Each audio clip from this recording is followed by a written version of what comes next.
Financial settings can be added from two locations: Solution Cards and Workspace. Once the data is inputted, it will apply to all solutions within the project. First, select the financial method to apply to your project.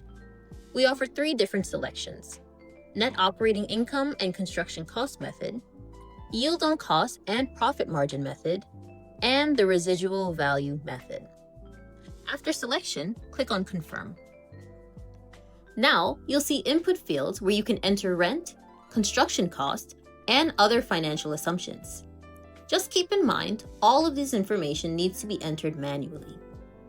Once you're done, the financial data will automatically appear in the solution cards, solution details, KPI panels, and PDF and Excel reports. If you want to remove financial data, reopen the Financial Settings tab and select None as the method. You can use the financial data to compare costs for each given solution. In the next video, we'll walk you through the different ways to export your solutions.